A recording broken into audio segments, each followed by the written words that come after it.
Hi అండి, నేను మీ Komala. Welcome to my channel Komala Telugu cooking channel.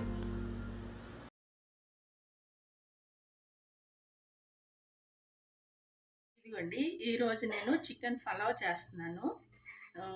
సింపుల్గా అండి, ఏం బిర్యానీ కాదు, ఇది దమ్ బిర్యానీ కాదు, ఏమీ కాదు. చికెన్ పలావ్ సింపుల్ ఇంగ్రీడియంట్స్తో. ఇదిగోండి, దీనికి కావాల్సిన ఇంగ్రీడియంట్స్ అండి. 900 గ్రాము చికెన్ అండి. ఇది కట్ చేసి చక్కగా వాష్ చేసి పెట్టుకున్నాను. దానికి కావాల్సిన ఇంగ్రీడియంట్స్ ఇదిగోండి: 3 ఉల్లిపాయలు, ఆనియన్ 3, పచ్చిమిరపకాయలు 5, హోల్ గరం మసాలా అండి.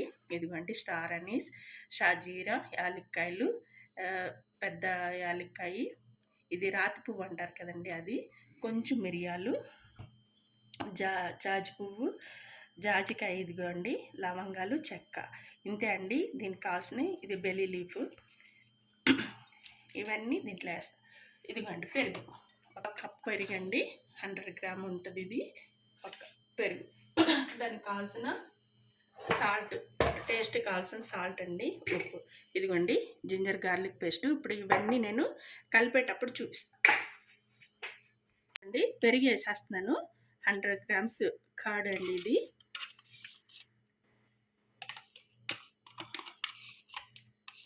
పెరుగు, ఇదిగోండి పచ్చిమిరపకాయల పేస్ట్. దీంట్లో కారం ఇదేనండి, కారం చిల్లీ పౌడర్ ఏం కాదు, ఇది పచ్చిమిరపకాయల పేస్ట్ వేస్తున్నాను. ఒక 10 పచ్చిమిరపకాయలు వేసుకున్నానండి నేను, పేస్ట్ చేశాను. మీ టేస్ట్ తగ్గట్టు మీరు కారానికి సరిపడా మీరు చేసుకోవచ్చు. ఇదిగోండి హోల్ గరం మసాలా ఇట్లా వేసేస్తున్నానండి, ఏం పొడి కాదు ఏం కాదు, ఇట్లాగా ఇవన్నీ.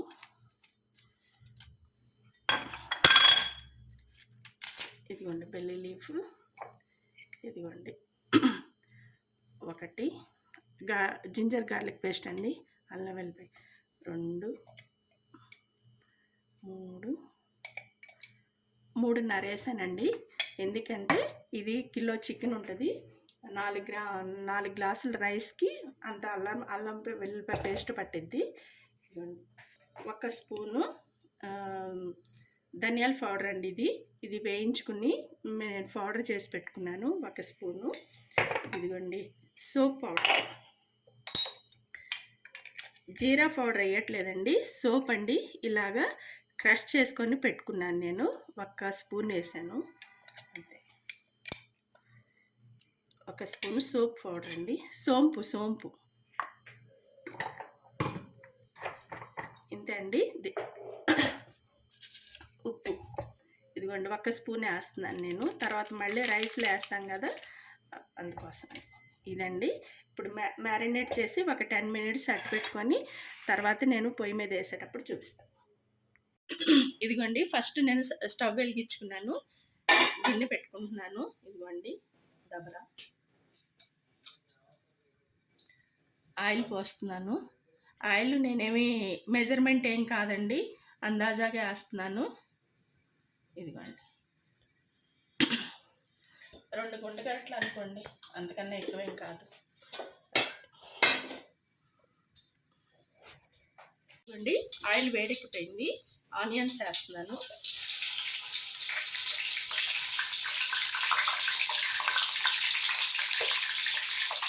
ఇది కొంచెం బ్రౌన్ కలర్లో రావాలండి ఆనియన్స్.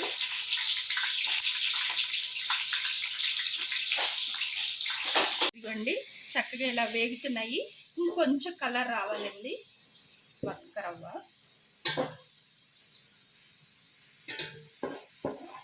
ఇదిగోండి చక్కగా వేగిపోయినాయి. ఇప్పుడు ఈ మ్యారినేట్ చేసిన చికెన్ని దీంట్లో వేసేస్తున్నాను.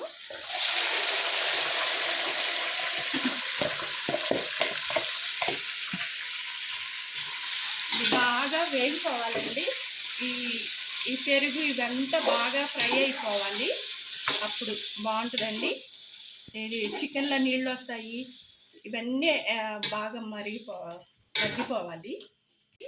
చికెన్ ఇలా చక్కగా కుక్ అవుతుంది, ఈ వాటర్ మొత్తం అయిపోవాలండి, అప్పుడు మాంసం కూడా చికెన్ కూడా ఉడికిపోతుంది. దీంతో ఇంకా నీళ్లు పోసేది లేదండి, దీంట్లో ఈ నీళ్ళతోటే సరిపోతూ ఉంటుంది. ఇలా బాగా మొత్తం ఎగిరిపోవాలండి, ఈ మసాలా మొత్తం ఎగిరిపోవాలి. చూపిస్తాను. ఇదిగోండి చక్క నీరంతా ఎగిరిపోయింది, ఇంకిపోయింది, ఆయిల్ పైకి వచ్చేసింది కదండి. ఇప్పుడు నేను నీళ్ళు పోసుకుంటున్నానండి.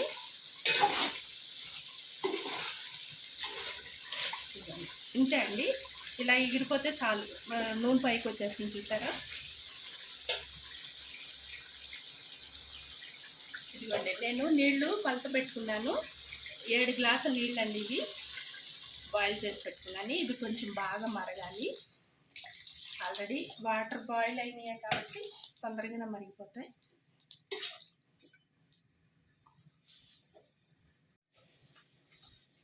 ఇదిగోండి, ఈ 4 గ్లాసుల రైస్ అండి. నేను 8 గ్లాసుల నీళ్లు కొలత తీసుకొని పోసుకున్నాను దాంట్లో. ఇవి బాగా మరగాలి. ఈ సోక్ చేసి పెట్టుకున్నాను రైస్ అండి. ఇలాగ నీళ్లు మరుగుతున్నాయి కదండి. ఎసర నేను 7 గ్లాసులు ఎందుకు పోసుకున్నానంటే, నీళ్లు ఇక్కడ బియ్యం కొంచెం పచ్చిగా ఉంటాయండి, అందుకోసమని ఈ సోనా మసూర్ అంటారు కదా అవి, అందుకోసమని నేను 4 గ్లాసుల బియ్యానికి 7 గ్లాసులు నీళ్లు పోసుకున్నానండి. బాస్మతి అయితే కరెక్ట్గా 4 గ్లాసులు 8 గ్లాసులు పోసుకోవాలి, నేను 7 పోసుకున్నాను. మీ బియ్యాన్ని తగ్గట్టు, మీ రైస్కి తగ్గట్టు మీరు పోసుకోండి నీళ్ళు చూసి. ఇదిగోండి, ఇప్పుడు నేను రైస్ వేసేస్తున్నాను.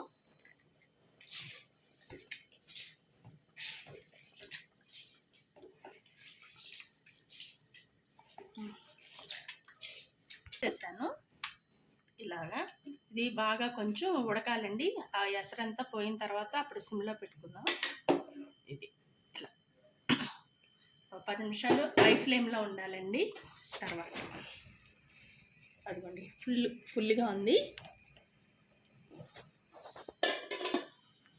ఇదిగోండి, నేను పచ్చిమిరకాయలు పైన వేస్తున్నానండి, ఎందుకంటే కారం కొంచెం బాగుంటుంది, మరి చప్పచప్పగా లేకోకుండా ఇలాగ ఉంటుంది. ఆల్రెడీ పచ్చిమిరకాయల పేస్ట్ ఉంది కదా, ఇది ఇలా వేసుకోవాలండి, చాలా మంచి టేస్ట్ వస్తుంది, స్మెల్ కూడా బాగుంటుంది. 15 minutes later. అండి, మొత్తం దమ్ అయిపోయింది. నేను పైన గార్నిష్ చేస్తున్నాను. ఇందాక వేయించుకున్నాను కదా ఉల్లిపాయలు, అవి కొంచెం తీసి పక్కన పెట్టుకున్నాను.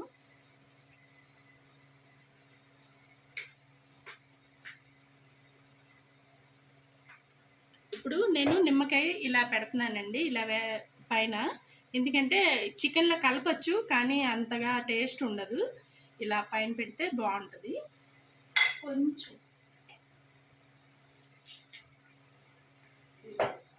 కొంచెం కొత్తిమీర వేస్తారండి. ఇందుట్లో అసలు నేను కొత్తిమీర కానీ పుదీనా కానీ ఏమీ లేదు, పైన ఒక్క రవ్వ ఇలా వేస్తున్నాను. ఇవ్వండి, ఇది ఫుడ్ కలర్ ఆప్షనల్ అండి, మీకు కావాలంటే వేసుకోవచ్చు, లేకపోతే లేదు. కొంచెం నేను వేస్తున్నాను, ఒక్క స్పూన్ అంతే. అన్నీ నేను పైన పెట్టేసేసి దమ్ పెట్టేస్తున్నాను ఒక 10 నిమిషాలు.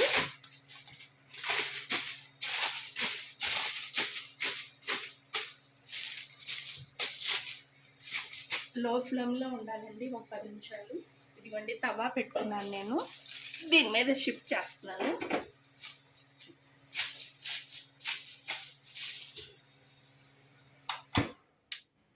ఇదిగోండి, తవా పెట్టాను ఒక 10 నిమిషాలండి. ఇదిగోండి, ఈ సిమ్లో ఉంటే సరిపోతుంది. ఒక 10 నిమిషాలు అయిన తర్వాత మళ్ళీ చూపిస్తాను. ఇదిగోండి, చక్కగా అయిపోయింది. నేను డిష్ అవుట్ చేసేటప్పుడు చూపిస్తాను. ఇదిగోండి, సింపుల్గా ఇవాళ చికెన్ పలావ్ చేశానండి. ఇందులో నేను మసాలా పొడి పౌడర్ అవి ఏమీ వేయలేదు, కొత్తిమీర పుదీనా కూడా వేయలేదండి, ఏదో కొంచెం డెకరేషన్ కోసం పైన వేసాను. ఇంతే అండి, సింపుల్గా చక్కగా చేసుకోవచ్చండి. ఎప్పుడు బిర్యానీలు అవి ఇవి చేస్తాం కదా, ఇలా కూడా ఒకసారి మీరు ట్రై చేయండి, చాలా బాగుంటుందండి, టేస్ట్గా ఉంటుంది. చూడండి. ఓకే, నచ్చితే లైక్ చేయండి, షేర్ చేయండి, సబ్స్క్రైబ్ చేయండి, మా ఛానల్ని కొంచెం సపోర్ట్ చేయండి. ఓకే అండి, థ్యాంక్ యూ.